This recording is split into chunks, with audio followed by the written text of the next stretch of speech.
Hare Krishna. I am Radhika Pyari Devi Dasi, and this is the continuation of the Mahabharata series retold by Krishna Dharma Prabhu. Chapter 47 Duryodhana's Obstinacy. In the hall, the assembled Kuru elders waited with anticipation. As they heard Krishna's chariot approached, the hall buzzed, and as Krishna dismounted from his chariot, shouts of Hail to Govinda and all glories to Krishna, Lord of the Yadavas, rang out.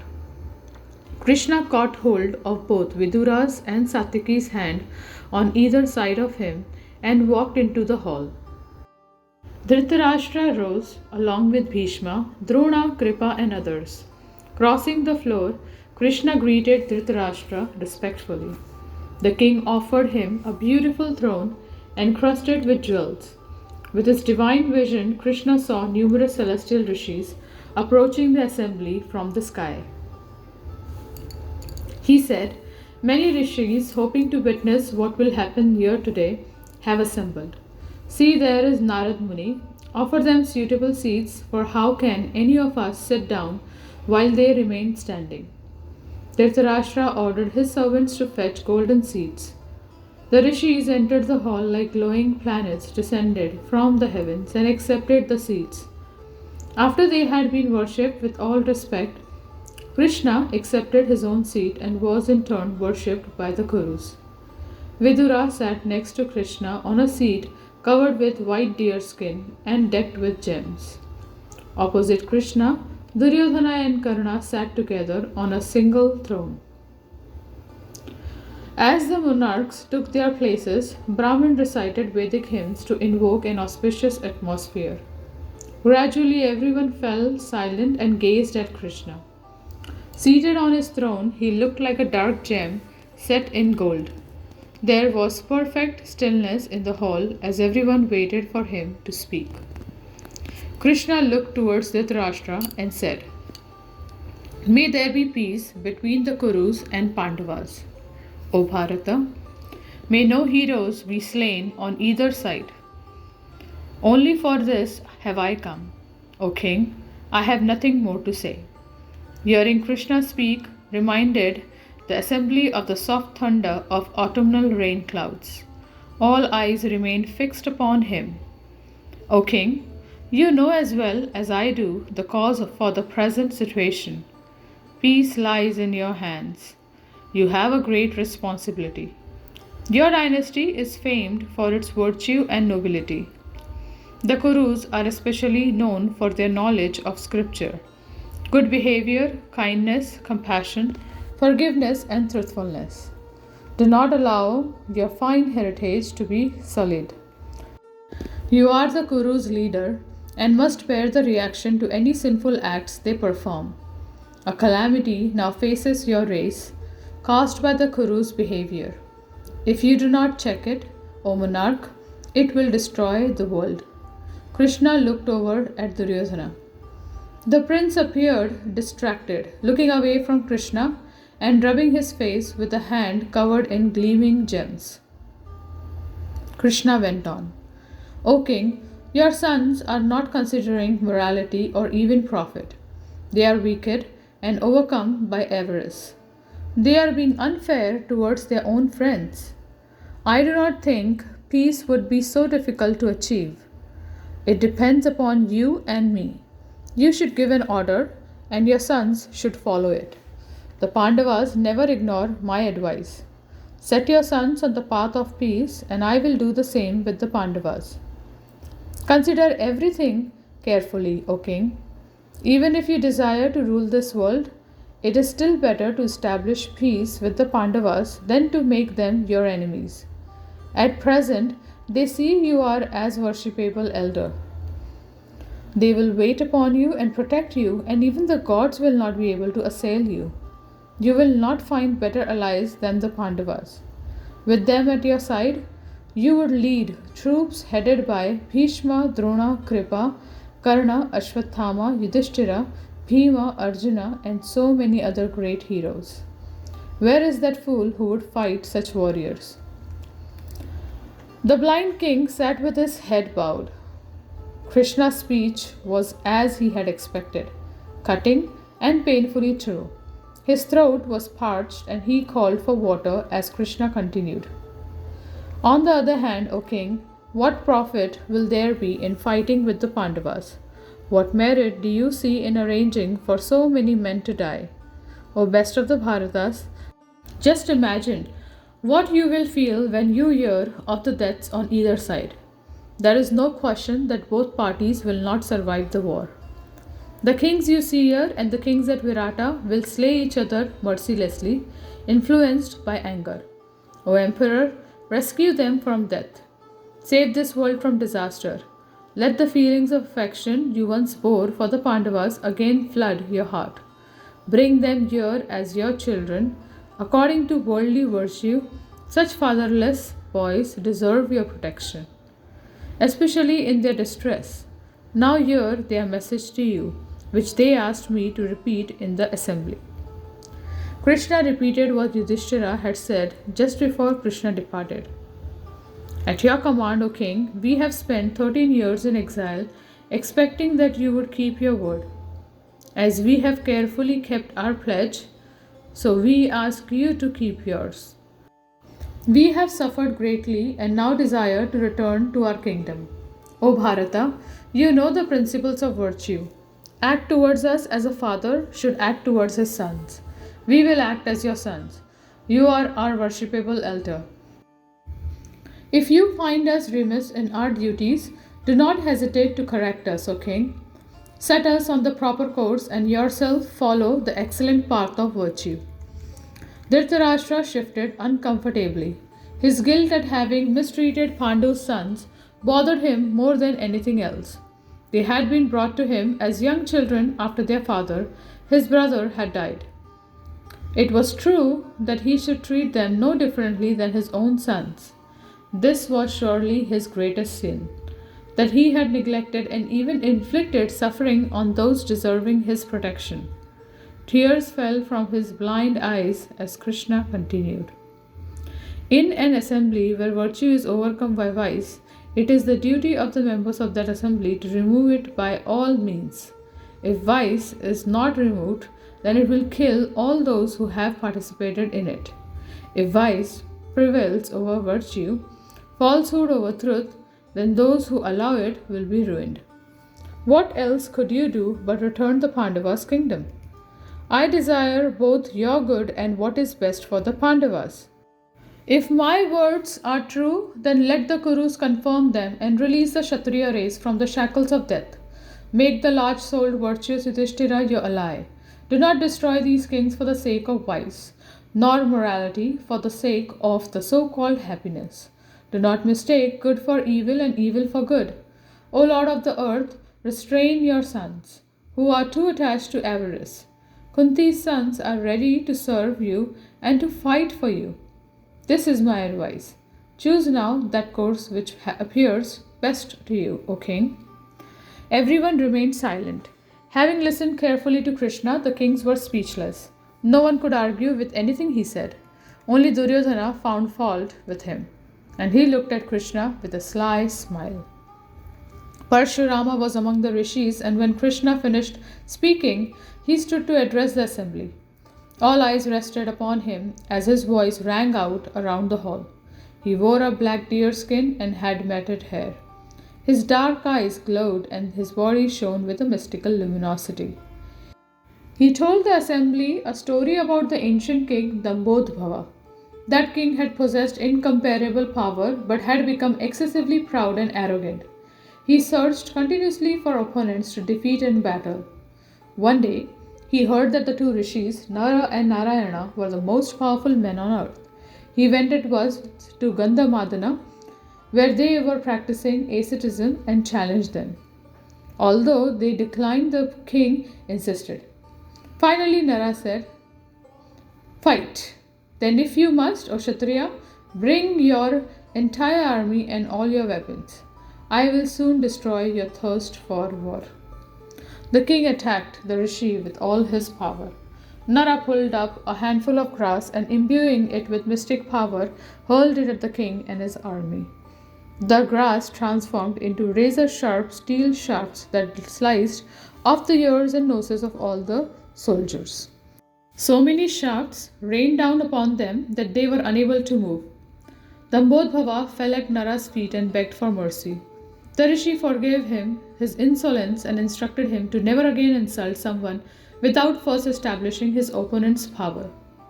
Parshuram looked around the assembly. Nara's feat was wonderful. Narayan is capable of still greater deeds. Those two high souled rishis are now present as Arjuna and Krishna. Do not, like the vain, Dambodhava, try to face them in battle. Men suffer from 8 vices that steal their life duration: desire, anger, greed, vanity, insolence, pride, malice, and selfishness. Influenced by these evils, men are bewildered and act like fools. O heroes, do not fall victim to these vices and lose your lives.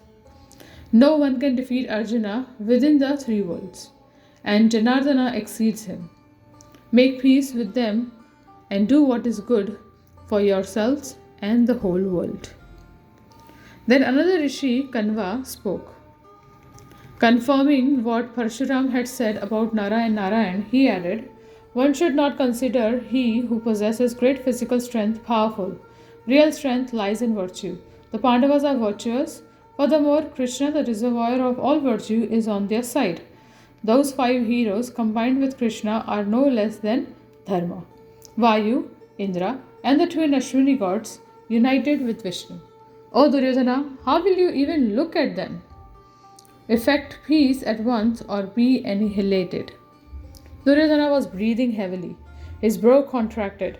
He gazed at Karna and laughed aloud when Kanva stopped speaking. Slapping his thigh, he said defiantly, I am whatever God has made me. It is He who created me and He who decides my fate. I will do exactly as He has determined and nothing else. What use is this discussion? The prince had little faith in any supreme power and his voice dripped with sarcasm. He looked at Karna and both of them smiled. They were not interested in the rishi's words. Then Narada spoke. Like Parshuram, he narrated an ancient history about a king who had suffered as a result of his own obstinacy and ignorance. In conclusion, he said, O ruler of the earth, listen to your well-wisher's advice. Obstinacy leads to ruin. Abandon your anger and vanity and make peace with the Pandavas. Reflect carefully on the story I have just told, which is full of profound instructions and is approved by learned men. By understanding these instructions and by curbing desire and anger, a man may attain sovereignty over the world. By acting otherwise, one achieves only destruction. Duryodhana said nothing. Dhritarashtra lifted his hand and replied, O Narada, what you have said is true. I too wish for peace, but I am not the master in this case. Dhritarashtra turned towards Krishna, who sat easily on his throne, one foot on the seat and the other resting on the cushion at his feet. O Keshava, I accept what you have said as the truth.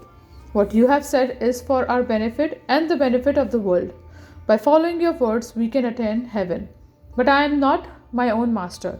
O best of men, try to persuade my wicked son Duryodhana, who disregards all scriptural injunctions and never does what pleases me.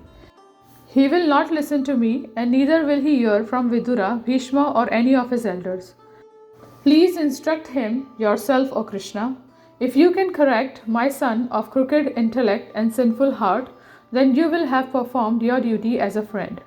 Krishna turned towards Duryodhana. I will speak only for your good, O best of the Bharatas.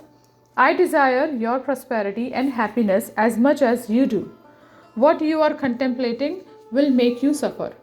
Wise men in this world act only for virtue and profit. Thus they will fulfill their desires. What you are proposing will not fulfill your desires. Your obstinacy is vicious, frightful, and destructive. It will hurt you, and there is no reason for it. Give it up. Pursue instead a course that will benefit you, your brothers, and your followers, your friends. O chastiser of foes, make peace with your cousins. This will please your father and all the Kuru elders. Your father has commanded you to seek peace. A good man never neglects his father's order, nor does he ignore the advice of friends who know what is good.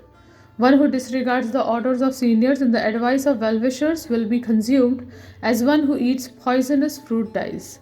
He never achieves his goal and is ultimately left sunk in remorse. Krishna paused. He looked steadily at Duryodhana, who remained silent. The prince looked downward and rubbed the floor with his sandaled foot. All eyes in the hall were on him. Krishna continued to speak in measured tones. He who prefers the advice of inferior men to that of learned elders meets dangers. Nothing can rescue him. Who but you would abandon kinsmen who are equal in battle to Indra in favor of incompetent and dishonest strangers? Peace with the Pandavas is more in your interest than union with wicked men. Even though you treated them with deceit and harshness since they were born, they are prepared to forgive everything and live with you as friends. O best of the Bharatas, do not show anger towards your own relatives. Live for virtue and not only for pleasure. Only then will you be able to achieve what you desire. Living in peace with the Pandavas, all your aims will be achieved. All your fame will spread far and wide. How can you prefer the shelter of Karna, Shakuni, and Dushasana to that of your noble cousins? Karna felt insulted by Krishna's words. He glanced at Duryodhana, who kept his head lowered. Both men were finding Krishna's speech hard to stomach. Both were convinced that their cause was no less righteous than that of the Pandavas. How was Dhritarashtra's claim to the throne any less than Pandu's, his younger brother? Duryodhana's right to the kingdom was at least equal to, if not greater than, the Pandavas' claim. They would not be able to live together in peace, that was clear. Then why should Duryodhana be the one to make concessions? The Pandavas left Hastinapura long ago. Things were going on well enough without them. It seemed that Krishna favored them, perhaps because they were close friends. How could he say that he had Duryodhana's interest at heart? Karna turned his angry eyes towards Krishna, who, seeing both his and Duryodhana's defiance, said, O hero, show me the man who is capable of standing against the enraged Bhishmasena. Having first cajoled, then cited the benefits of peace, Krishna ended by explaining the likely results of a war with the Pandavas. He hoped to instill fear and dissension among the Kurus. Again, who can go into battle against Arjuna and return home alive? Why do you seek war? What benefit do you see in slaughtering all these men? At Khandava, Arjuna vanquished the gods and the Gandharvas, Asuras and Nagas. What chance do you have? Will it be any different from what you experienced when you came to attack the Matsya kingdom? Look at your kinsmen and friends. Do not let them be killed for your own stupidity. Let not the prosperous Kuru's race be destroyed for your own sake. Bring the Pandavas here in peace. They will surely install your father as the emperor and you as his viceroy. That is your only chance to achieve lasting prosperity and happiness. Do not ignore it. After making peace with the Pandavas, you will attain a blessed state. Duryodhana showed no sign of agreeing with Krishna's words. He sat as if on fire, resembling a heap of hot coals. Seeing the prince unmoved, Bhishma said, Krishna's words are those of a friend, dear son. Follow his advice and do not be vindictive. If you ignore what Krishna is saying, you will achieve neither prosperity nor happiness. He has told you what will lead to virtue and profit. Any other course will result in ruin. O king, do not destroy the Kuru's prosperity. Do not cause the death of all these Kshatriyas. Do not destroy your brothers. Do not destroy yourself. Do not drown your parents in a sea of grief. Accept Keshava's advice. When Bhishma was finished, Drona stood. I too accept what Krishna has advised. His advice is pregnant with virtue and will profit all of us. Duryodhana followed that advice. Do not insult Madhava with your perverted understanding. Those who now encourage you to fight will do little when the time comes. Rather, like you, they will have to depend on others. Know from me that none of us are capable of withstanding Arjuna and Krishna in battle. If you reject my words, you will be left to grieve before long. You have heard all this again and again. What point is there in repeating it? Do as you wish. I do not wish to address you any more. The Kuru elders had lost patience with Duryodhana. It seemed that nothing could make him see sense. That all these Kshatriyas were soon to die seemed inevitable. There could be no outcome other than what Krishna and so many others had described. After Drona, Vidura spoke. He knew Duryodhana would not hear him, but he wanted to show his solidarity with Krishna's speech, as Krishna had requested. I do not grieve for you, Duryodhana. Rather, I grieve for your old parents. With only you to protect them, they will soon wander about without anyone. All their friends and ministers will be slain like birds shorn of their wings. Because they begot such a vicious son, they are destined to become beggars in this world. Having heard his three chief ministers concurring with Krishna, Dhritarashtra leaned forward on his throne. The time has come to make peace, Duryodhana. The great soul Keshava has spoken the truth for our benefit and ultimate salvation. With this help, we can attain our goals. Go with him in peace to Virata and arrange to bring the Pandavas here. Let the hostilities cease. Let the virtuous Yudhishthira place his red palmed hand on your back with affection. Let the broad shouldered Vrikodara embrace you with goodwill. Let Arjuna and the twins offer you respects while you offer them blessings. You and they may enjoy sovereignty over the world together. I think that the time has arrived, dear son. Do not disobey me. Choose peace, for you cannot be victorious in battle. Duryodhana was furious. Why was everyone afraid of the Pandavas? Perhaps he had been unfortunate when he had encountered them in the past, but that would soon change. Now, aided by the Danava's mystic power and the combined might of the Kuru heroes, he was invincible. The prince looked at his father. How could the old man order him in this way? Accept Bhima's embrace. Bhima was his mortal foe. Duryodhana shuddered at the thought, and having ruled over the entire earth, how could he be expected to now offer his respects to Yudhishthira? Duryodhana felt it was time he spoke his mind. Calming himself, he rose from his seat and looked at Krishna. Although you speak out of concern for me, O Madhusudana, you nevertheless criticize me alone. Why, O Keshava, do you praise the Pandavas and accuse me without properly understanding the situation? You, Vidura, Bhishma, Drona, and my father have all found fault with me, but not with any other. Yet in this matter, I do not find I have acted in any way unworthy. I have not committed the slightest fault. Even after much introspection, I see nothing wrong. The Pandavas lost their kingdom at dice. They were not forced to play that game.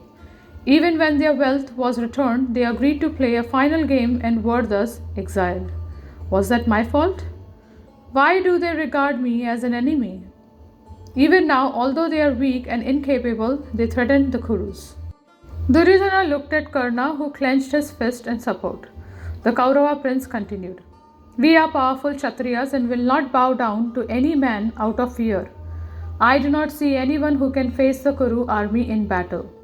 O Keshava, why should I give anything to the Pandavas under the threat of war? Rather, it is my duty to fight. If I lay down my body in battle, then I will achieve a glorious destination in my next life. What Kshatriya born in a noble family would avoid battle out of fear of the enemy? No self-respecting ruler would bow to one who threatened him with harsh words. I am not afraid of the Pandavas, O Madhava. I will never give them any part of this kingdom. It now belongs to Dhritarashtra, and so it will remain. We are simply his servants. Although he once gave away that which should not have been given, we have rectified his error. When I was a child and dependent on others, the Pandavas were mistakenly given the kingdom. We will not make the same mistake again. Duryodhana paused and glanced at his audience. He rested one hand on his hip and the other on his sword hilt. He concluded, O Keshava, this is my reply. As long as I rule this kingdom on my father's behalf, I will not give the Pandavas even that much land which can be pierced by the point of a needle. Duryodhana sat down, his eyes fixed on Krishna. Karna lifted his huge arm smeared with red sandalwood paste and placed it over Duryodhana's shoulders. Vidura looked at the two men and shook his head sadly. Dhritarashtra was the only one who could prevent the impending calamity, but the old monarch remained silent, hearing everything, seeing nothing. If the king desired peace, as he said he did, he would have to restrain his son forcibly. Duryodhana was not going to listen to him unless he was prepared to back his words with action. He would have to have the prince arrested. Otherwise, his words were empty. Reflecting a moment, Krishna said, "You obviously desire the endless sleep of the hero, and so you shall have it. Wait just a little longer.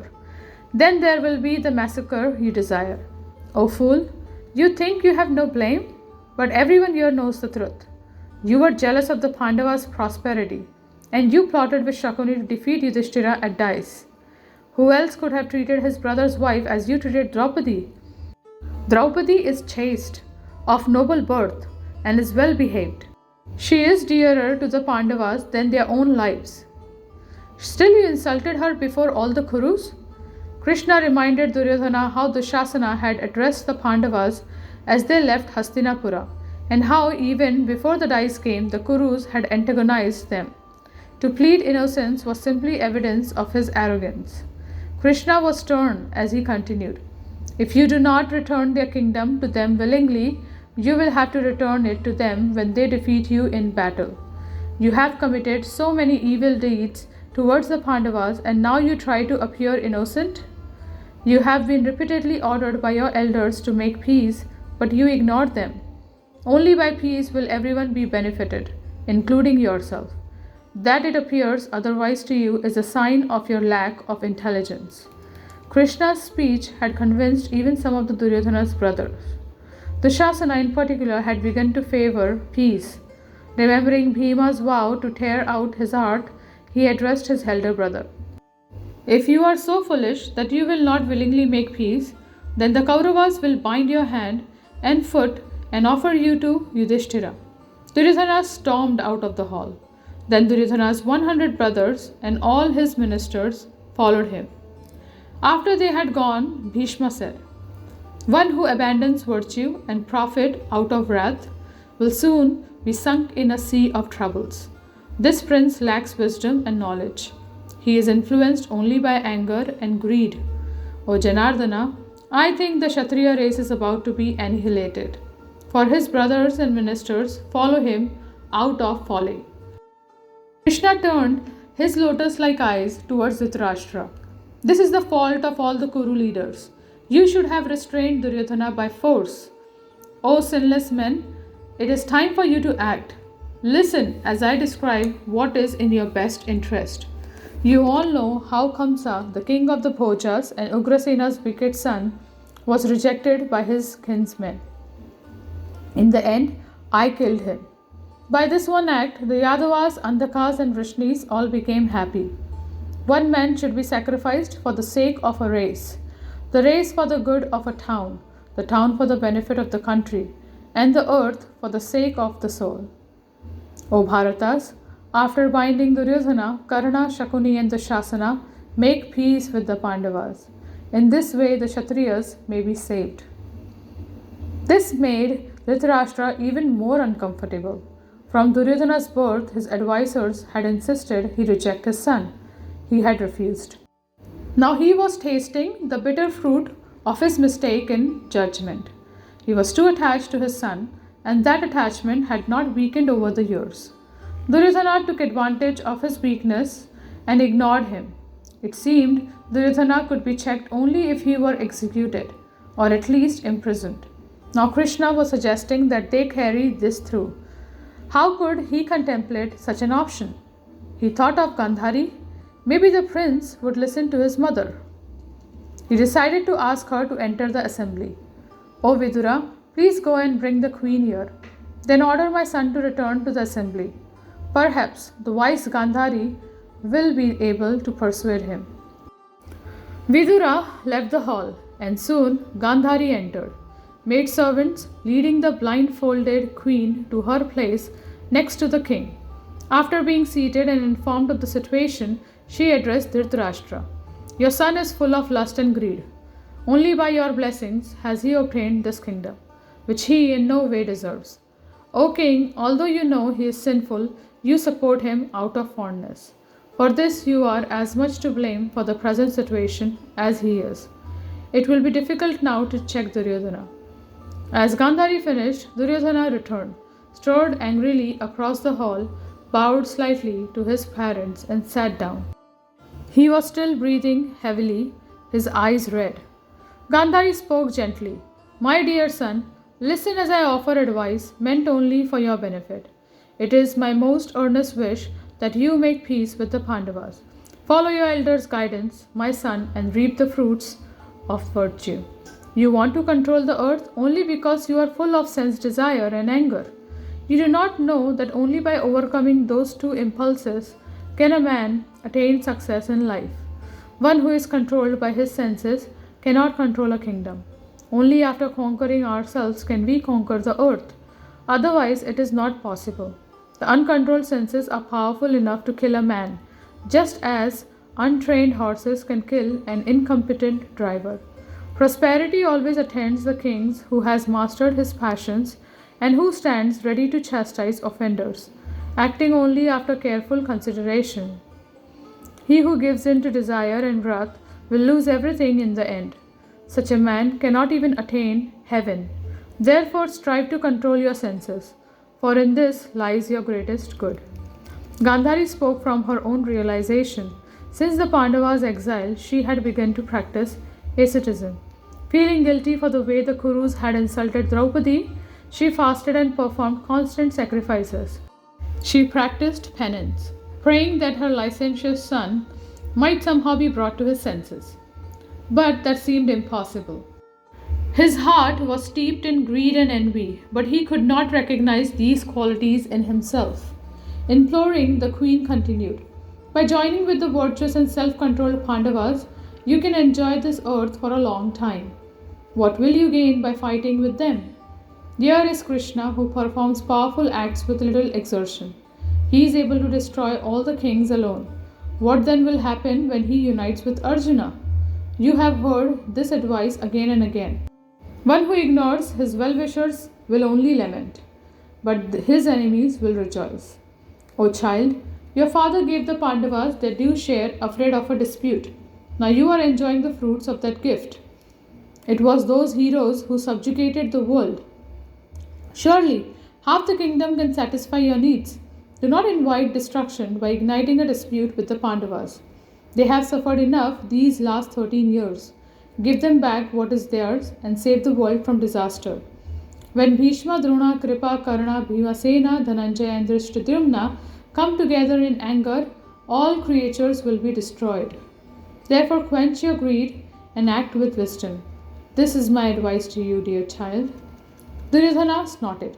He had heard it all before. Everyone praised the Pandavas and criticized him.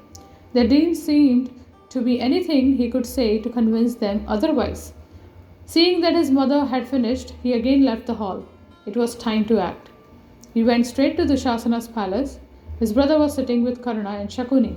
Slapping his thigh in anger, he said to them, it seems that Krishna is swaying everyone's mind towards the Pandavas. He is urging the king to have us arrested. I am worrying about this. Krishna is very persuasive. Duryodhana looked at Dushasana. Krishna even turned your mind in the hall. Dushasana looked ashamed as his elder brother went on. We must quickly execute our plan to capture Krishna.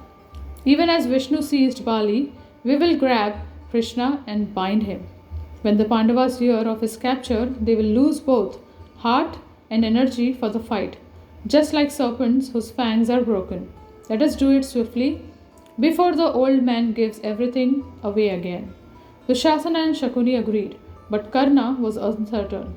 I do not believe we will be able to capture Keshava, O king. If you wish to try, I will do what I can to help, but I doubt we can overcome him.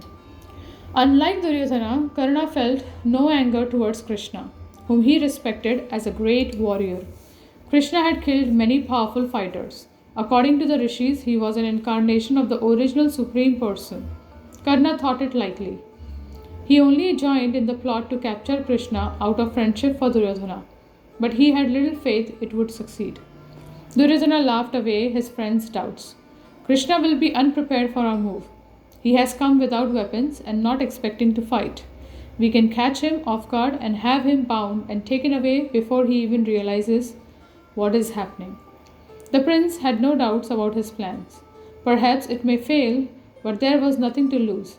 He had already declared open hostility against the Pandavas. The fight may as well start immediately, and if Krishna could be captured, then the odds would shift dramatically in his favor. With the still uncertain Karna, he left to make arrangements. In the hall, Satyaki had watched Duryodhana closely. He noted that as the prince left, certain key Kuru leaders had also departed. It was obvious that Duryodhana was about to try something. Satyaki knew that he had already stated his intention to capture Krishna. It seemed he was about to try. Leaning across to Krishna, Satyaki whispered, I think Duryodhana will now try to seize you. He has taken a contingent of warriors out of the hall with him. I am sure he will try to take your life. O Keshava, this wicked man has lost all sense of propriety. Krishna smiled and reassured Satyaki. Do not fear, my friend. All the kings on earth together could not capture me. Speak to Dhritarashtra and see what he decides should be done. Satyaki addressed the old king. It seems your foolish son intends to make good his threat to capture Madhava. O leader of men, he and his evil counselors, overpowered by desire and anger, seek to do something exceedingly mean. Yet they cannot possibly succeed any more than children can take hold of a blazing fire. Vidura had also noted Duryodhana's intentions. Rising from his seat, he said, O king, your son's time has come. They are preparing to do something which cannot be done. Even so, it is sinful beyond all limits to even contemplate it. Standing against Krishna, they will die like worms falling into a fire. He will send them all to Yamraja's abode as a lion destroys a flock of sheep.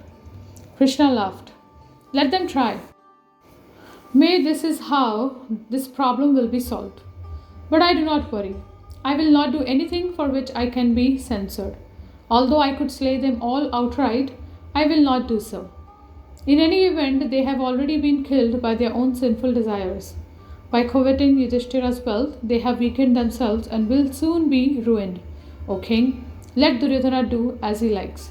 When Krishna stopped speaking, Dhritarashtra's voice boomed through the court. Bring my wicked son here at once and bring his ministers with him. I will again try to bring him to the path of righteousness. Once again, Duryodhana was brought back into the hall. He entered with Karna and Dushasana just behind him. Again he strode across the hall and took his place. Dhritarashtra was angry.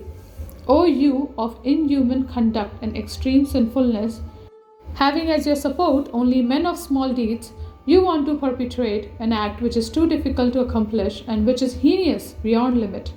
Like a child wanting to hold the moon, you desire to capture the lotus-eyed Krishna. All virtuous men would condemn you. Anyway, it is not possible for you to carry this through. Even the gods could not take Keshava prisoner. O fool, give up your absurd notions and come to your senses immediately.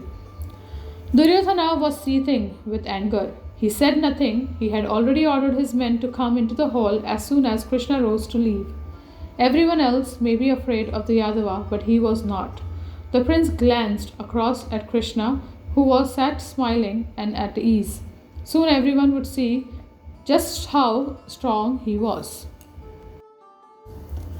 Vidura, clearly remembering how the Kurus had violated Draupadi, could not stand the thought of Krishna receiving similar treatment in the same hall. He spoke again, trying one last time to influence Duryodhana. O Bharata, listen as I remind you once more of the many demons who have tried and failed to overpower Krishna. The hugely powerful Naraka, who was son of the earth goddess herself, lived for thousands of years surrounded by his vast forces. Krishna killed him easily. He also destroyed the five-headed Mura, who struck fear into the hearts of the gods. When he was a child, he killed Putna and the evil wizards Arishta and Dhenuka. When he was 7 years old, he held Govardhana hill aloft with one hand. Vidura named various other asuras and kings whom Krishna had defeated. Finally, he said, Krishna is the doer of everything. He is the cause of all causes. From him comes all power and opulence. He can do anything without the least effort. O Duryodhana, you do not understand Govinda. His prowess is incomparable and it will reduce you and your followers to ashes.